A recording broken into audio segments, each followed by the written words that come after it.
नमस्कार, मी वंदना बोलत आहे. वंदना रेसिपीमध्ये आपल्या सगळ्यांचं स्वागत आहे. मी आज पालक पराठा बनवणार आहे. त्याच्यासाठी लागणारं साहित्य आहे ते बघून घेऊया. हा बघा, मी 2 वाटी गव्हाचं पीठ घेतलेलं आहे. त्याच्यात हे पालक, एक कपभर पालक बारीक करून घेतलेली आहे मिक्सरला. 2 वाटी गव्हाचं पीठ घेतलेलं आहे. चिमूटभर कोथिंबीर टाकलेली आहे.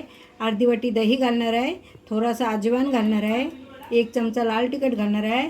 1 चमचा चाट मसाला घालणार आहे आणि थोडेसे तीळ घालणार आहे. थोडी हळद घालणार आहे आणि अद्रक लसूणचा ठेचा जिरा घालून केलेला आहे तो घालणार आहे आणि चवीपुरतं मीठ घालणार आहे आणि बेसन 1 चमचा घालणार आहे.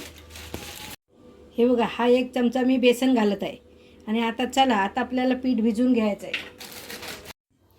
हे बघा, आपलं पालकचं पीठ छानपैकी मलून झालेलं आहे पालक पराठेचा. आता मी पराठे बनवायला घेत आहे.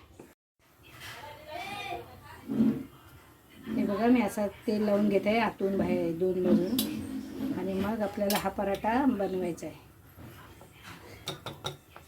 आता मी हा पराठा बनवून घेत आहे.